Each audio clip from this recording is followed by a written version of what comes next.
Nós vamos ler a partir do verso 18. Apocalipse 2:18.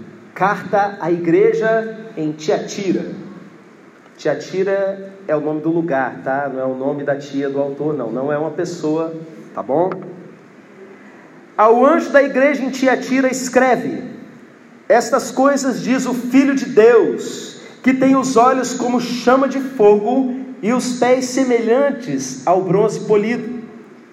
Conheço as tuas obras, o teu amor, a tua fé, o teu serviço e a tua perseverança, e as tuas últimas obras, mais numerosas do que as primeiras.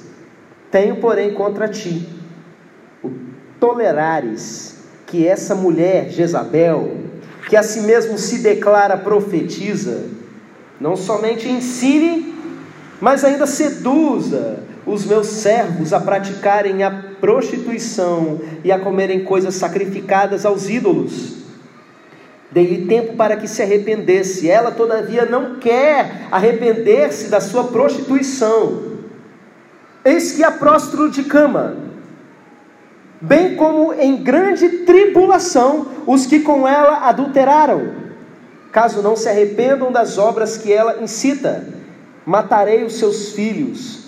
E todas as igrejas conhecerão que eu sou aquele que sonda mentes e corações, e vos darei a cada um segundo as vossas obras. Digo, todavia, a vós outros, os demais de Tiatira, a tantos quanto não têm essa doutrina, e que não conhecem, como eles dizem, as coisas profundas de Satanás, outra carga não jogarei sobre vós. Tão somente conservai o que tendes. Presta atenção. Conservai o que tendes, até que eu venha. Ao vencedor que guarda até o fim as minhas obras, eu lhe darei autoridade sobre as nações, e com cetro de ferro as regerá, e as reduzirá a pedaços, como se fossem objetos de barro.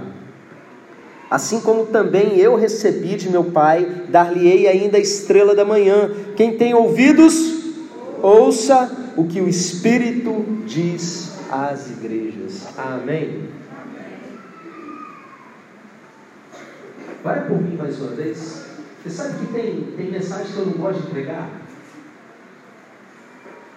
Ora por mim nesse momento. Pede para Deus falar completamente.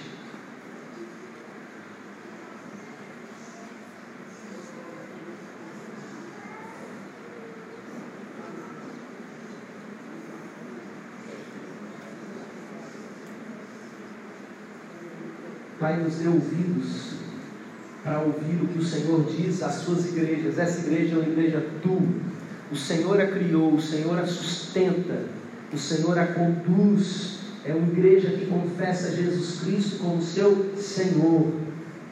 Por isso, mais uma vez, mais um culto, mais um momento de palavra, nós buscamos do Senhor aquilo que o Espírito diz às igrejas. Em nome de Jesus. Amém. Irmãos, por que eu disse que tem mensagem que eu não gosto de pregar? Porque Deus vem desenhando uma história nas últimas pregações, tratando a respeito de vários assuntos. Um assunto recorrente, por exemplo, diz respeito ao seu destino, diz respeito àquilo que Ele escreveu sobre a sua história, o propósito eterno quando Deus fez você. Mas quarta-feira Ele nos ensinou, acho que foi quarta, sobre o amor que mata. Como que às vezes o próprio Deus, Ele prefere exterminar a história de uma pessoa, para que o coletivo não seja prejudicado. É filho de Deus, Ele ama, Ele cuida, Ele gerou nele desde o princípio. Ele escreveu toda uma história, uma porção de coisa linda, sonhou sonhos lindos sobre a vida da pessoa. Mas quando essa pessoa, ela se coloca numa posição que ela começa a prejudicar a vida de outras pessoas, como a gente vai ver nesse texto, Ele faz o seguinte: Ele dá um tempo para que a pessoa se arrependa. E se essa pessoa não se arrepende, Ele vem com a sua justiça. A Bíblia mostra para a gente dois processos principais de purificação de Deus com relação àqueles que Ele ama. Um deles usa a figura profética da água. O que é a água? É a lavagem pela palavra. Você vê isso em muitas passagens do Antigo Testamento e do Novo Testamento. A forma de Deus purificar a sua igreja é através da palavra. Por isso, quem tem ouvidos, ouça o que o Espírito diz às igrejas. Eu quero ser aquela pessoa que ouve uma mensagem pela primeira vez e pratica, que abre a Bíblia, lê a recomendação de Deus, entende e pratica de primeira, porque eu sei qual é a segunda forma que Deus usa para purificar o seu povo. A segunda forma é a figura profética do fogo. E fogo fala de tribulação. Fogo fala de provação. Você já ouviu aquela expressão, não vem pelo amor, vem pela dor? Ela é mentirosa. Porque na dor também é a manifestação do amor de Deus. Porque o Pai, Ele disciplina aquele que Ele ama. Mas eu sei que você não gosta de sofrer, eu também não gosto.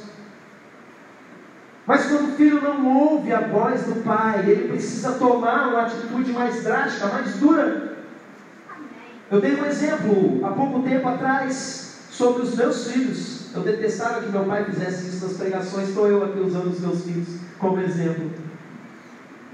A minha filhinha mais novinha, extremamente arteira, ela já alcança as coisas em cima da mesa. E às vezes tem coisa lá que ela não pode pegar. Tem coisa pequena que ela pode engolir, tem faca. Ela entra na cozinha e vai direto nas facas. Ela quer cortar tomate, ela mesma. E a primeira coisa que o pai faz é o quê? Palavra, a água. Não! Puxa a mão. Tenta de novo. Tira a mão daí! Já dou logo um susto para ver se puxa. Sabe o pregador que grita? Pois é, desse jeito. Mas a gente gosta de testar os limites. E desde pequenininho eles começam a fazer isso. A gente começa a fazer isso. Ela sabe que não pode, ela sabe que o papai está olhando e ela vai com a mãozinha. Aí o que o papai faz nessa hora? Um tapinha na mão. Eu chamo de tapa de efeito moral. Tem as bombas de efeito moral que vai para explodir a pessoa, só para dar um chega para lá. Imagina, nunca levei nenhum. Um tapinha de efeito moral. Você sabe o que é isso? Fogo. Você não ouve a palavra do Pai. Você precisa de uma redenção. É bom quando você aprende assim, mas eu te digo, meus irmãos, tem gente, e é possível que você que me ouve nessa noite esteja nessa terceira categoria, que nem apanhando na vida aprende, e se projeta na existência como alguém que é um problema, como alguém que espalha problema, e como alguém que nem assim quer se arrepender. E eu te digo, nesses casos, geralmente, o que o Pai faz é, para que você não venha prejudicar o coletivo, eu estou tirando você daqui. O que isso tudo tem a ver com a carta à igreja de Tiatira? Eu vou explicar para você agora. Jesus apareceu para um dos seus apóstolos, para João, e falou assim: escreve cartas agora para 7 igrejas. E João começa a escrever o que Jesus está ditando. Ele aparece já na sua forma glorificada, e ele aparece no mundo espiritual, ou seja, João não vê simplesmente com os olhos humanos. Ele percebe Jesus na sua existência no mundo espiritual e traduz aquilo que ele está vendo. E olha o que tem nos olhos de Jesus: fogo. Para a igreja de Tiatira ele diz: eu sou aquele que tem olhos de fogo. Ele não tem a sandalinha de Jesus, não. Ele tem pés de latão reluzente, algo para esmagar, algo que pisa. E ele manda uma carta para o anjo, porque quando Deus quer falar para uma região, e quando Deus quer falar para uma comunidade, Ele manda para o anjo da igreja. A palavra anjo significa mensageiro. Quem é o mensageiro da igreja, meus irmãos? Quem é que culto após culto para poder entregar aquilo que Jesus está mandando? Quem tem ouvidos ouça o que o Espírito diz às igrejas. A carta começa assim: ao anjo da igreja em Tiatira, escreva. Ou seja, é uma responsabilidade sobre a vida de um homem, um pastor. E ele começa a dizer algumas coisas. Eu acho lindo, tem muitos anos que as cartas de Apocalipse me ensinam sobre como Deus se relaciona com a igreja local. Não com a igreja de uma maneira geral, mas com cada igrejinha que se reúne. Algumas dessas eram bem pequenas. O zelo que ele tem, o cuidado, porque para ele são candeeiros de ouro. A chance para transformar uma comunidade está ali naquela igreja, para iluminar. Então ele tem todo o cuidado, ele manda mensagens específicas para aquela região, para o anjo. E Jesus se aproxima sempre da mesma forma. Ele fala o que tem de positivo. Ele vira para aquele homem e fala: conheço as suas obras, que hoje inclusive estão sendo bem mais do que nas primeiras vezes, quando você começou a me servir. Eu conheço o seu amor, eu conheço a sua fé. Aí o anjo nessa hora vai enchendo, né? Que bom, Deus está vendo. Só que aí, meus irmãos, o lado ruim dessa conversa que Deus está vendo é que Ele também está vendo aquilo que a gente nem queria que Ele percebesse. Ele vira para o anjo e fala assim: eu tenho uma coisa contra você. Você tem esse monte de coisa boa, mas tem uma coisa contra ti. Você tolera que essa mulher, essa Jezabel, que se diz profeta sem ser, ensine no meio do povo e ainda seduza os meus servos a comerem coisas sacrificadas aos ídolos e a se prostituírem. A primeira coisa que a gente percebe nessa mensagem é que você não pode ser tolerante com o erro. Porque a gente vive num mundo que, em nome do bom relacionamento, sabe, do politicamente correto, a gente acaba aceitando tudo. A gente acaba tolerando um monte de coisa que para Deus é intolerável. É verdade, cada um que cuida da sua vida. E quem não quiser seguir Jesus, que siga aquilo que bem entender. Mas, meus irmãos, a gente olhar com simpatia e conviver com naturalidade com coisas que Deus chama a gente para não aceitar.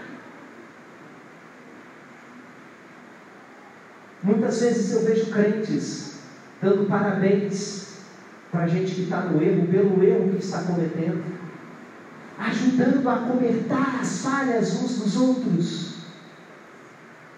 Quantas vezes a gente conversava agora há pouco, né, Marcos André, sobre algumas situações que a gente, como líder na igreja, é o último a saber o que está acontecendo, mas na verdade os irmãos já sabem, estão olhando e não tomam providência nenhuma, porque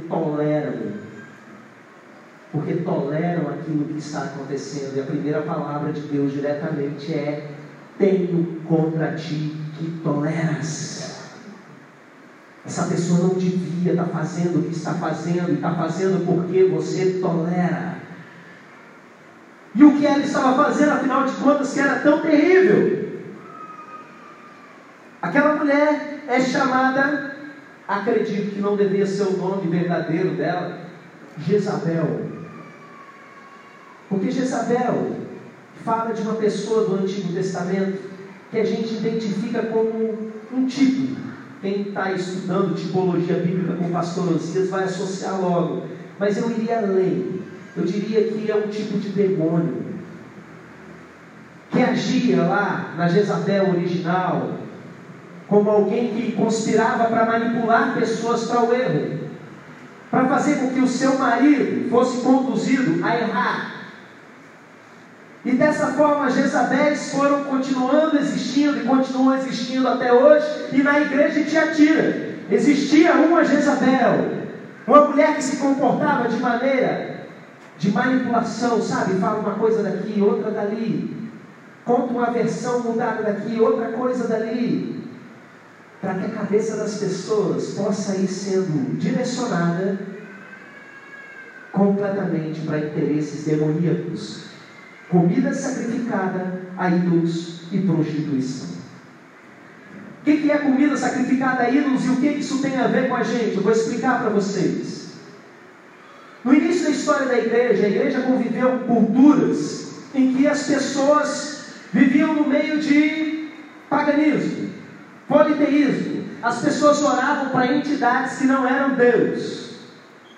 Às vezes alguém morria e as pessoas faziam oração para quem morreu, ofereciam algo, oferendas para quem morreu. Surgia uma entidade qualquer, era muito comum na cultura greco-romana. Eles acreditavam em vários deuses, colocavam lá uma estátua e eles faziam oferendas, eles trocavam.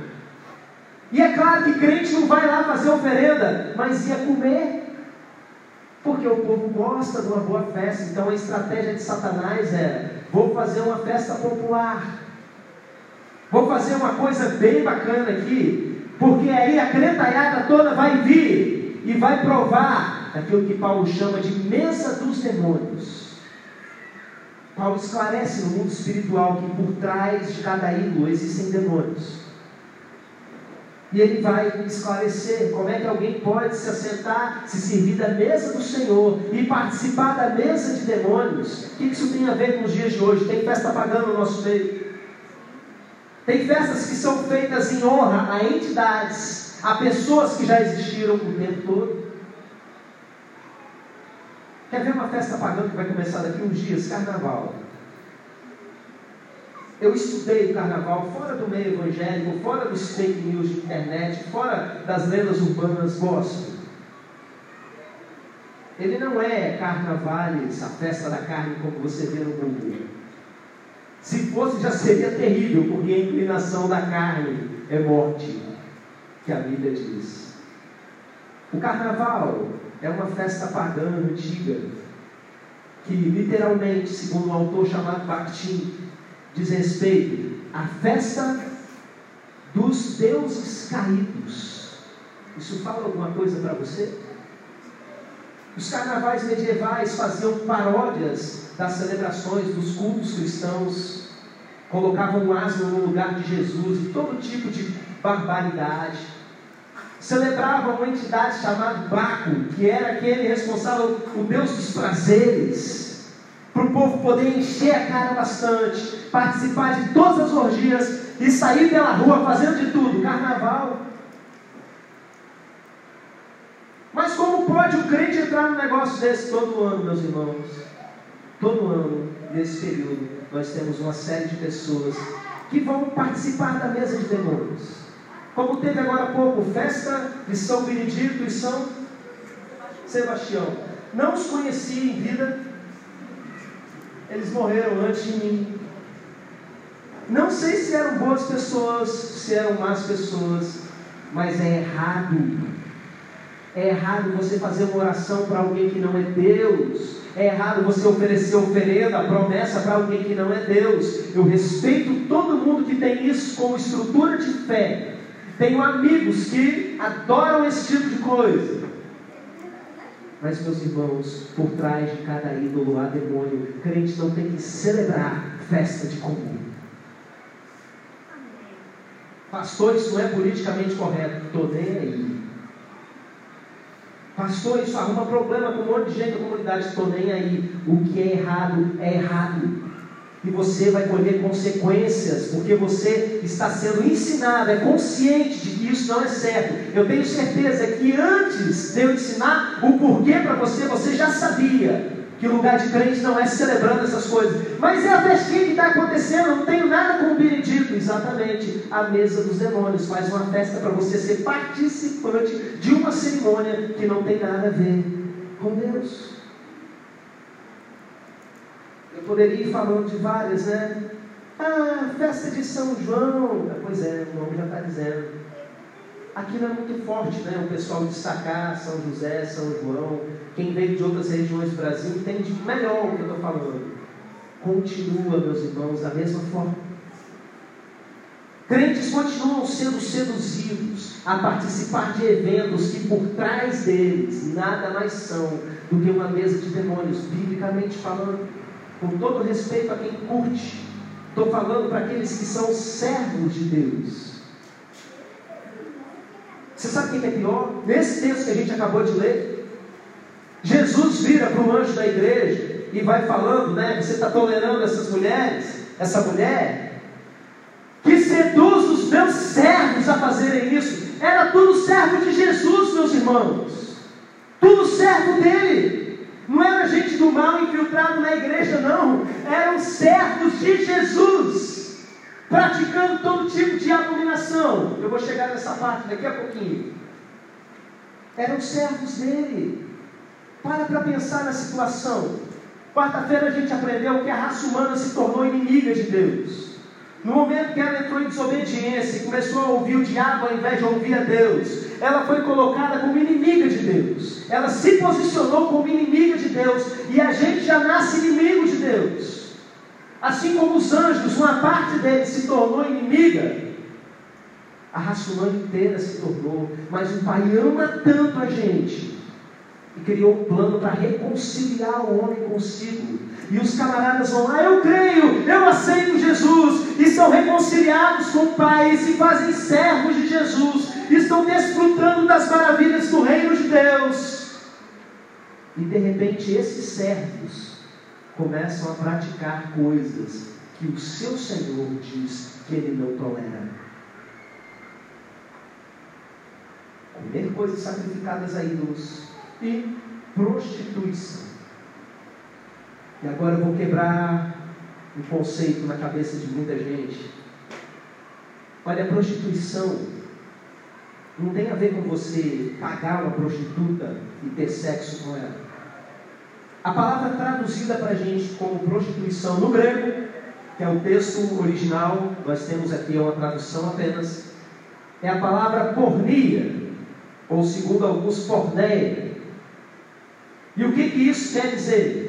Algumas Bíblias vão traduzir melhor como imoralidade sexual, porque era uma expressão grega que dizia respeito a uma série de práticas que o povo cristão sabia que era errado.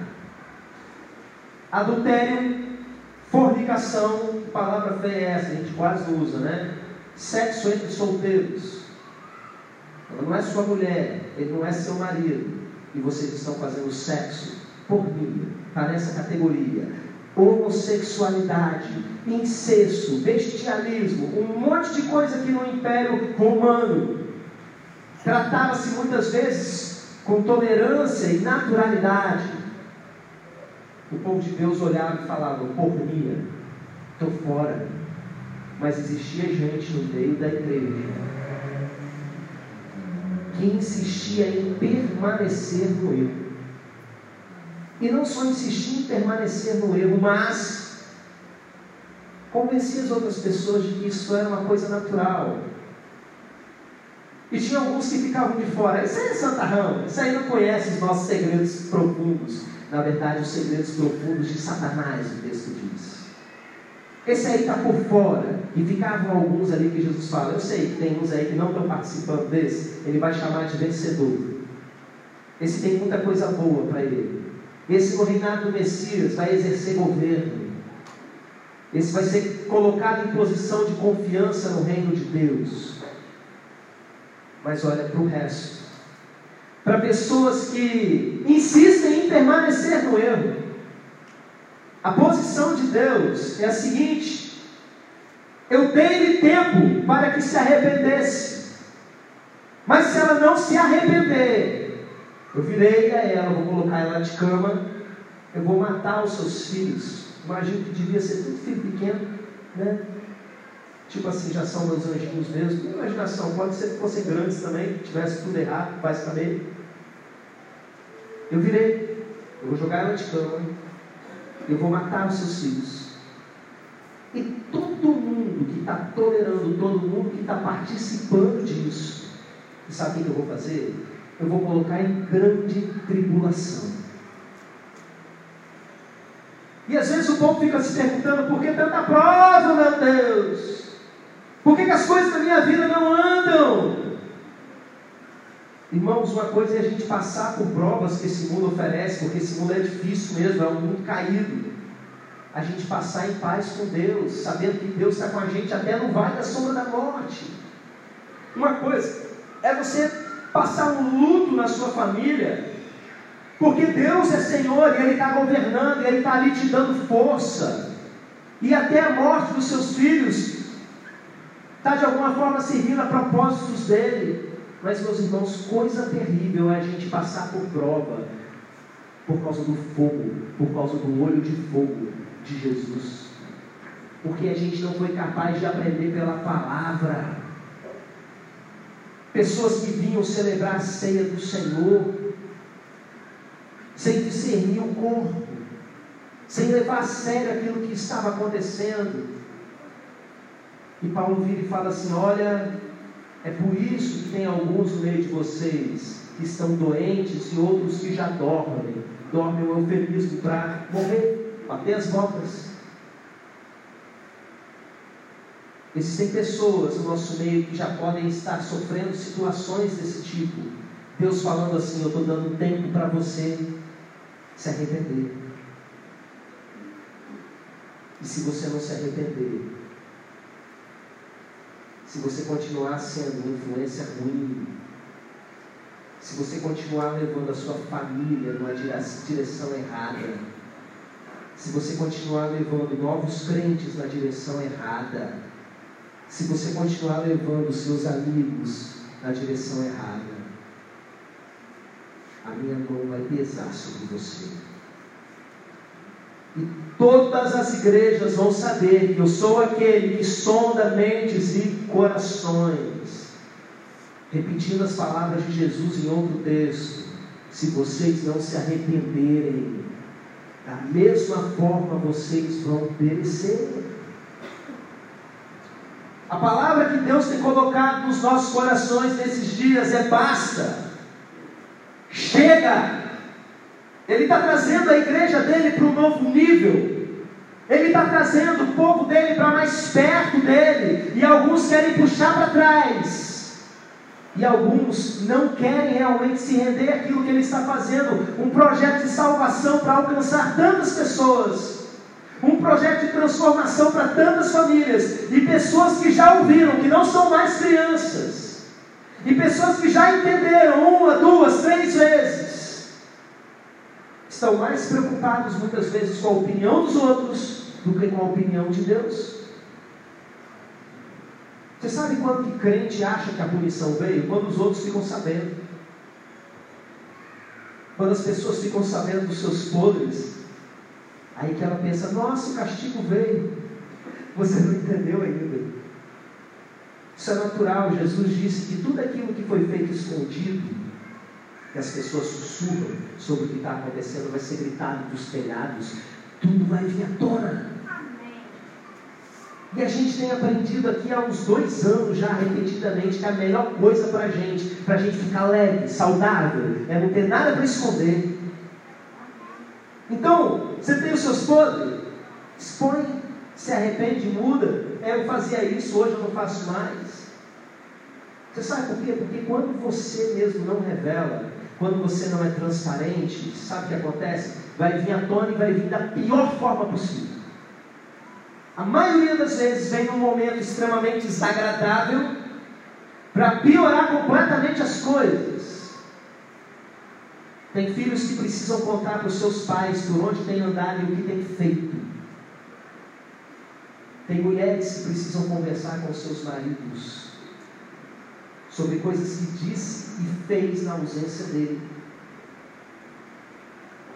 E tem maridos que precisam confessar coisas antigas às suas esposas. Vai doer no primeiro momento, vai.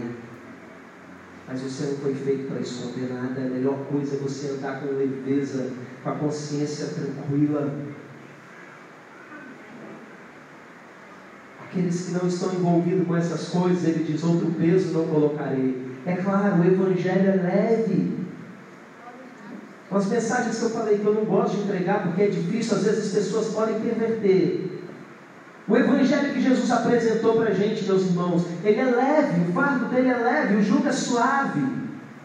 O problema é quando as pessoas conhecem o Evangelho e insistem em não viver o Evangelho. E necessariamente acabam atrapalhando a vida de outras pessoas com o seu mau testemunho. Aí, ao invés de conhecer a leveza da salvação, O que vai conhecer é a pesada mão de Deus, é os pés de latão reluzente e os olhos de fogo. Pastor, tem um monte de gente que faz um monte de coisa errada e não aconteceu nada ainda. Pois é, deixa eu falar para você. Ele está dando tempo para que essas pessoas se arrependam. Que pessoa você quer ser? Eu quero ser aquele que se arrepende, nem que seja todo culto, nem que seja todo dia. Mas eu não quero ser aquele que fica enrolando para se arrepender e fingindo que não é com Ele. E Deus vai lá e entrega a mensagem. Quem tem ouvidos, ouça o que o Espírito diz às igrejas. E vai lá e fala: eu vou orar aqui por vocês. O pastor fala: eu vou orar por vocês que estão passando por essa situação. Vem para cá que eu quero orar para você sair daqui fortalecido. Vem para cá confessar o seu pecado diante de Deus. Confessar as nossas culpas uns aos outros para sermos curados. Aí a pessoa vira e fala assim: eu não vou lá na frente não. O que os outros vão pensar? Porque eu até já batizei, porque eu estou na igreja há tantos anos, porque eu sou um líder, e Deus está te dando tempo para você se arrepender. E você não se arrepende, o que mais Ele vai fazer com você? Porque falar já não adianta mais, porque grito não adianta mais, porque descer a mão não adianta mais. Qual é o próximo passo que Ele vai ter que fazer com você, para que você abandone o seu pecado? Para que você corte da sua vida toda a imundícia que ainda está te prendendo e prejudicando a vida de todo mundo que está com você. Até quando?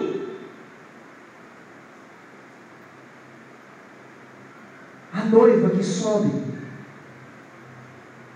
é a noiva que a gente lê lá em Efésios, a igreja purificada pela água. Purificada pela água. Ela se apresenta ao noivo adornada, enfeitada, ataviada, pura, bela. Você faz parte desse povo. Estamos na reta final, meus irmãos. Continue o justo a praticar a justiça, mas continue o injusto a praticar a injustiça. Continue o sujo a se sujar, mas aquele que é santo continue a se santificar. De que lado você está? Porque agora as coisas vão se dividindo. Quem é de Deus vai numa direção, e quem não é vai sendo mostrado, vai sendo exposto. Todo o joio que é, para quem entende a linguagem profética.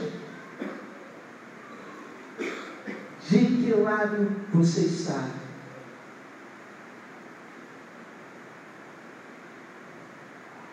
Eu quero pedir ao Tito. Onde está o Tito? Adore o Senhor no violão. E nós vamos ter um momento de oração nesse momento pela sua vida. Você que tem coisas na sua vida errada que você está relutante em resolver. Você que aparenta que é crente, mas vive como não fosse. Que o seu namoro é um namoro de não crente. Que o seu casamento é um casamento de não crente. Que a sua conduta no seu serviço é uma conduta de não crente. Que a sua agenda e compromisso é de não crente. Eu quero convidar você, pela lavagem da água, a se arrepender nessa noite. Você pode se colocar de pé. Vamos orar ao Senhor.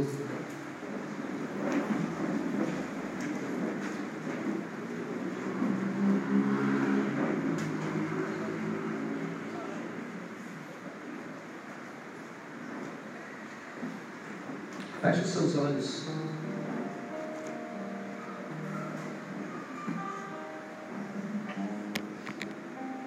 E com os olhos fechados, como estamos, eu quero reler o texto.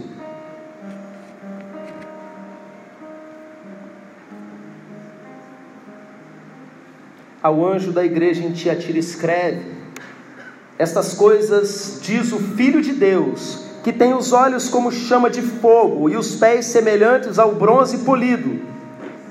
Conheço as tuas obras, o teu amor, a tua fé, o teu serviço, a tua perseverança e as tuas últimas obras mais numerosas do que as primeiras.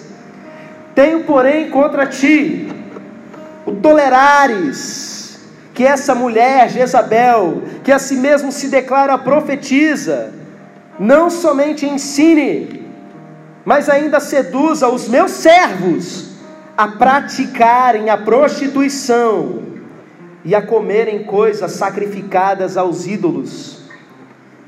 Dei-lhe tempo para que se arrependesse. Ela, todavia, não quer arrepender-se da sua prostituição, da sua imoralidade sexual. Eis que a próximo de cama, bem como em grande tribulação os que com ela adulteram, caso não se arrependam das obras que ela incita. Matarei os seus filhos, e todas as igrejas conhecerão que eu sou aquele que sonda mentes e corações, e vos darei a cada um segundo as vossas obras. Digo todavia a vós outros, os demais de Tiatira, a tantos quantos não têm essa doutrina, e que não conhecem, como eles dizem, as coisas profundas de Satanás, outra carga não jogareis sobre vós. Então somente conservai o que tendes, até que eu venha. Ao vencedor que guardar até o fim as minhas obras, eu lhe darei autoridade sobre as nações, e com cetro de ferro as regerá e as reduzirá aos pedaços, como se fossem objetos de barro. Assim como também eu recebi de meu Pai, dar-lhe-ei ainda a estrela da manhã. Quem tem ouvidos, ouça o que o Espírito diz às igrejas. Pai, nós conhecemos o teu amor e a tua misericórdia, mas muitos não conhecem o teu temor. Algo que deve vir primeiro, algo já superado por aqueles que têm o amor, mas algo necessário no ambiente em que as pessoas endurecem o seu coração e não são mais capazes de queimar o seu coração diante do Senhor. Vem nesse momento quebrantando todos os corações aqui nesse lugar. Vem nos convencendo do nosso pecado. Vem nos convencendo de tudo de ruim que tem atrapalhado a nossa vida. E meu Deus, que o Senhor dê uma nova história para pessoas aqui hoje, que aqueles que já são servos do Senhor, que nessa noite tomem postura de servos e a partir de hoje comecem a caminhar como o Senhor espera, na leveza que o teu Evangelho tem. Aqueles que não são teus servos ainda, meu Pai, embora alguns deles achem que já são convertidos, a minha oração é que eles sejam levados a um profundo quebrantamento nessa noite e tomem a decisão de servir ao Senhor até o fim da sua existência, até por toda a eternidade, em nome de Jesus. Eu quero dar uma oportunidade para você que entende que tem algo que precisa se arrepender nessa noite, que entende que pode estar atraindo disciplina e juízo de Deus sobre a sua vida, ou por tolerar, ou por praticar obras que o Senhor disse para você não realizar. Eu quero orar pela sua vida nesse momento. Sai do seu lugar e vem para cá. Até quando? Até quando vai o tempo dele para que você se arrependa? Não estamos lidando com crianças, estamos lidando com pessoas que sabem bem o que estão fazendo.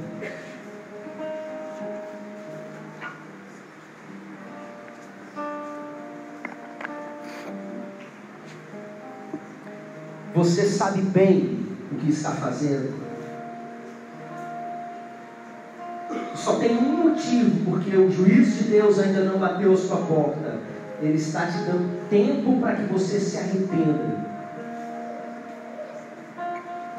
Ele está te dando tempo para que você se arrependa.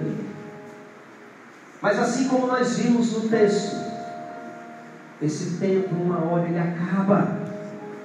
Quando a pessoa insiste em permanecer no erro, quando a pessoa insiste em fingir que não é com ela. E nessas horas não tem mais jeito, um dia vai passar a sua chance. Enquanto a água está sendo derramada para a purificação, a palavra está sendo entregue, se permita ser lavado nesse momento. Igreja, feche os seus olhos e continue em oração. Eu continuarei no teu altar. Eu continuarei no teu altar. Eu continuarei no teu altar. Eu continuarei no teu altar. Com seus olhos fechados, cante comigo. Eu continuarei no teu altar. É o corpo de Cristo cantando. Eu continuarei no teu altar. Eu continuarei no teu altar. Nós oramos aquele que sonda mentes e corações. O Senhor sabe o que levou cada um a estar aqui à frente, o que levou cada um a não estar. E nós pedimos, meu Pai, que o teu temor caia sobre toda a igreja, que os próximos dias sejam dias de temor e adoração. E que essa igreja seja aperfeiçoada no amor, porque o perfeito amor lança fora o medo. Que a gente te obedeça por te amar tanto, meu Pai, por queimar tanto o coração na tua presença. Em nome de Jesus eu peço por esses que se achegaram aqui à frente. Eles entenderam que o Senhor falou algo de específico sobre a vida deles. Eles entenderam que eles precisam de uma mudança. E por isso, meu Pai, é porque eles responderam ao Senhor e sinalizaram ao Senhor, confessando que há algo de errado, que precisam de ajuda. Nós como igreja concordamos em oração, que eles saiam daqui nessa noite fortalecidos e decididos a vencer o pecado, custe o que custar. No nome de Jesus, meu Pai, que haja uma unção poderosa sobre a vida de cada um desses, nos guardando, nos conduzindo, nos fortalecendo. Vem fortalecer toda a sua casa, meu Pai. Aqueles que ainda não chegaram ao arrependimento, eu peço ao Senhor misericórdia, Pai, e vai levando cada um ao arrependimento no nome de Jesus, para que a tua noiva seja purificada, para que a tua casa ande em santidade. É o que nós te pedimos, no nome de Jesus. Amém. Eu continuarei no teu altar. Eu continuarei no teu altar. Eu continuarei no teu altar. Eu continuarei no teu altar. Amém, meus irmãos.